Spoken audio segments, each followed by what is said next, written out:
आज के इस वीडियो में हम बात करने वाले हैं नीड और डेयर को लेकर।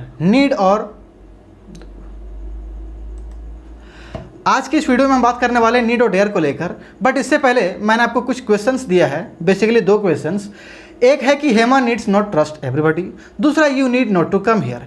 ये दोनों के दोनों सेंटेंस रॉन्ग है, इनकरेक्ट है। तो इसमें कहाँ पे करेक्शन करना होगा, किस पार्ट में करेक्शन हमें करना होगा, इसका रिप्लाई आप मुझे कमेंट बॉक्स में करके दे सकते हैं। अब ये सही कैसे होगा, तो बेसिकली इनके लिए कुछ रूल्स है नीड और डेयर को लेकर के, जो कि मॉडल्स में आते हैं। फिलहाल मैं मॉडल्स आप सभी को पढ़ा रहा हूँ, तो चलिए ज़्यादा लेट ना करते हुए मैं उस पर चलता हूँ। हम बात करने वाले नीड और डेयर को लेकर के। नीड और डेयर, नीड का मतलब होता है ज़रूरत होना, और डेयर का मतलब होता है दुस्साहस करना, चुनौती देना। ज़रूरत मतलब जैसे मुझे इस चीज़ की ज़रूरत है, मुझे वहाँ जाने की ज़रूरत नहीं है। गांव देहात में जब किसी लड़का की शादी होता है नया नया, तो मतलब वो बहुत लंबा लंबा फेंकता है, मुझे इस चीज़ की ज़रूरत नहीं है, मुझे उस चीज़ की ज़रूरत नहीं है। जब खास करके लड़का नया नया शादी ब्याह करके ससुराल जाता है, तो वहाँ वो पहला आतंकवादी होता है, घर में घुसता है। मतलब उसके साले लोग देखेंगे तो पहले पूरा पंख लेकर के उसको झल रही है, साला जो है कुछ नाश्ता की व्यवस्था कर रहा है। मतलब ऐसा कि कुछ पूछिए मत, और बहुत लंबा लंबा फेंकता है कि मुझे इस चीज़ की ज़रूरत नहीं है, मुझे उस चीज़ की ज़रूरत नहीं है ना। डेयर का मतलब होता है दुस्साहस करना। दुस्साहस करना, चुनौती देना। दुस्साहस करना मतलब आपने कई बार फिल्मों में सुना होगा, जो हीरोइन जो एक्ट्रेस जो आती है, जो वहाँ पर एक्टर जो होता है, एक्टर एक्ट्रेस, मतलब बहुत क्रीम पाउडर जो है मुंह में चपोत करके, है ना, और एक झापड़ पहले खाती है और फिर बोलती है how dare you touch me, है ना, how dare you touch me.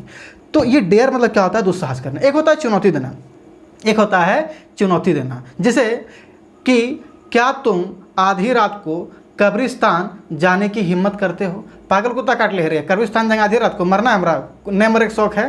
तो इसीलिए ये क्या हुआ, चुनौती देना हुआ। तो डेयर का मतलब क्या हो गया, चुनौती देना। नीड मतलब जरूरत होना, डेयर का मतलब चुनौती देना, दुस्साहस करना। बेसिकली क्या है कि फिल्मों में आपने देखा होगा कि कुछ कुछ ऐसे एक्टर होते हैं जो किसी फिल्म में विलेन का रोल करते हैं और किसी फिल्म में अच्छे इंसान का रोल करते हैं। ठीक उसी तरीके से जो हमारा नीड और डेयर है, ये कभी मॉडल्स के रूप में इस्तेमाल होता है, तो कभी मेन वर्ब्स के रूप में इस्तेमाल होता है। जब ये मॉडल्स के रूप में इस्तेमाल होता है, तो मॉडल का सब्जेक्ट से कोई लेना देना नहीं है। सब्जेक्ट आई हो, ही हो, दी हो, कोई बूढ़ा हो, बूढ़ा धोती हो, लुंगी हो, कुर्ता हो, कुछ भी हो, इसको सब्जेक्ट से कोई लेना देना नहीं है। जैसे अगर मैं कहूँ आई गो, सही मैं जाता हूँ, लेकिन ही गोज, तो कहीं ना कहीं सब्जेक्ट के अनुसार कहीं पर आई लग रहा है, कहीं गोज लग रहा है। लेकिन अगर नीड और डेयर के इस्तेमाल मॉडल के तौर पे हो, तो ऐसा कुछ नहीं होगा, है ना। एस या एस नहीं लगने वाला है। कभी हम कैन का कैंस नहीं कर सकते हैं, मे का मेज नहीं कर सकते, मेड नहीं कर सकते हैं, और फिर मॉडल में टू भी हम नहीं लगा सकते हैं। मतलब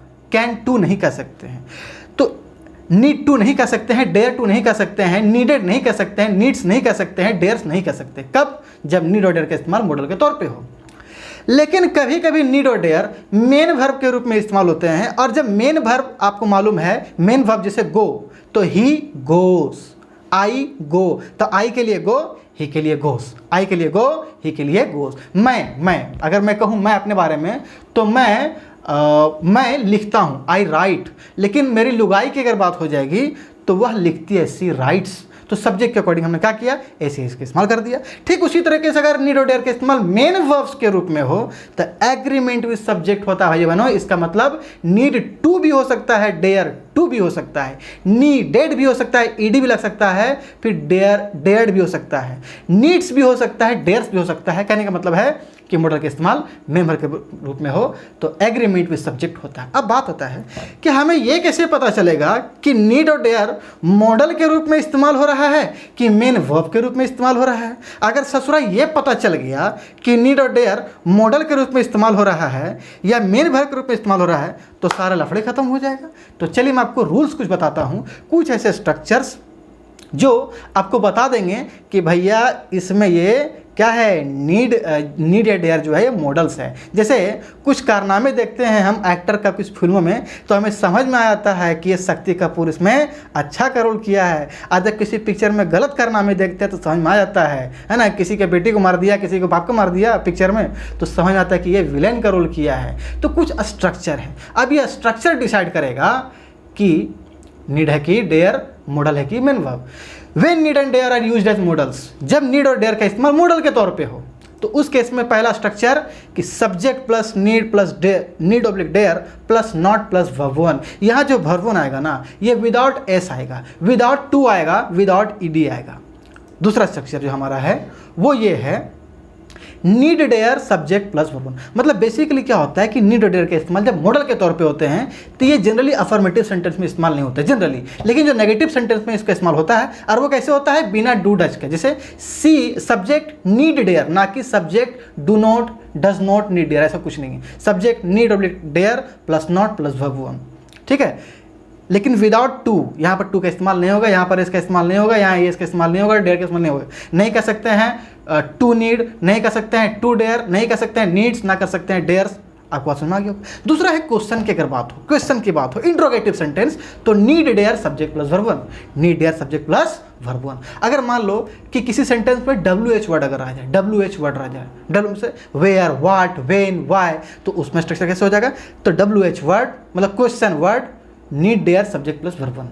अब एग्जाम्पल लेते हैं, एक एक करके हम लोग क्या करते हैं, एग्जाम्पल लेते हैं। पहला subject need dare not verb one, Hema needs not trust everybody. सबसे पहला जो हमारा क्वेश्चन था वो यही था कि Hema needs not trust everybody, you need not to come here. इन दोनों क्वेश्चन को उठाते हैं, अभी आपको समझ में बात आ जाएगा। तो पहला क्वेश्चन कि Hema needs not trust everybody. अब यहाँ पर आप स्ट्रक्चर देखो, और स्ट्रक्चर में आप क्या देखते हैं, Hema needs not trust everybody. अब यहाँ साथ साथ देखो कि सब्जेक्ट क्या है, हेमा। अच्छा, सेंटेंस क्या है, नेगेटिव है, तो यहाँ पर जो सब्जेक्ट हो गया हेमा, फिर नीड हो गया, फिर नोट हो गया, फिर वर्ब वन हो गया। इसका मतलब यहाँ पर जो नीड का इस्तेमाल हुआ है या डेयर का भी इस्तेमाल होता है, ये मॉडल्स के तौर पे होता, और इसीलिए विदाउट एस का इस्तेमाल होता, विदाउट टू का इस्तेमाल होता। और यहाँ पे क्या लगा दिया भाई साहब, एस। इसका मतलब कि ये क्या हो गया, गलत हो गया। तो हम यहाँ क्या करेंगे, केवल और केवल एस को काट डालेंगे। तो सही सेंटेंस क्या हो जाएगा, Hema need not trust everybody. मुझे उम्मीद है कि आपको बात समझ में आया होगा। दूसरा क्वेश्चन मैंने लिखा था, हमारा दूसरा सवाल जो था वो था you need not to come here, you need not to come here. बात ध्यान से सुनिए, यू हो गया आपका सब्जेक्ट, यू जो है बेसिकली क्या हो गया आपका सब्जेक्ट, फिर क्या है नीड, नीड यहाँ देखो आप नीड, फिर क्या है नॉट, ये नॉट, फिर क्या है वर्ब वन, तो कम वर्ब वन, लेकिन विदाउट टू, तो यहाँ पर टू का इस्तेमाल नहीं होगा, तो टू यहाँ पर क्या हो जाएगा, कट जाएगा। तो सब सही आंसर क्या होगा, you need not come here. तो भाई बहनों, मुझे उम्मीद है कि आपको बात समझ में आ रहा होगा कि किस तरह से हम इस्तेमाल करते हैं। अगर सेंटेंस अगर हमारा रह जाए इंट्रोगेटिव, सेंटेंस क्या रह जाए हमारा interrogative, for example need dare subject verb, जैसे dare you go out, dare you go out, है ना, क्या तुम साहस करते हो बाहर जाने की, है ना। उसी तरीके से तो मुझे उम्मीद है आप कई सारा सेंटेंस आपने सुना होगा कि how dare you touch me, how dare you slap him, है ना। तो यहाँ पर क्या है, हाउ क्वेश्चन वर्ड है, फिर नीड डेयर, तो क्या है डेयर, फिर क्या है सब्जेक्ट यू, अब फिर वर्ब वन टच। हाँ, उसका तो ऑब्जेक्ट हो सकता है, कोई दिक्कत नहीं। तो हाउ डेयर यू टच मी।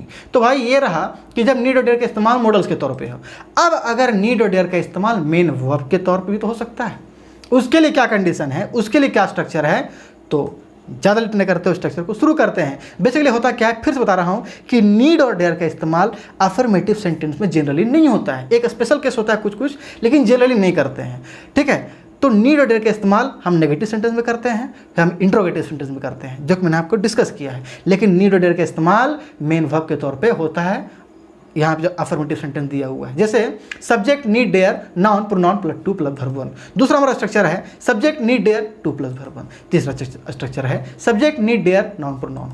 अब हम एग्जांपल लेते हैं, एग्जांपल से हम चीज़ों को समझेंगे बारीकी से। सब्जेक्ट क्या है हमारा, आई, आई क्या हो गया सब्जेक्ट, फिर नीड और डेयर, नीड ऑब्लिक डेयर क्या है डेयर, फिर नाउन क्या है, प्रोनाउन क्या है यू, है ना, नॉन ए प्रोनाउन भी हो सकता है, आई डेयर यू, है ना।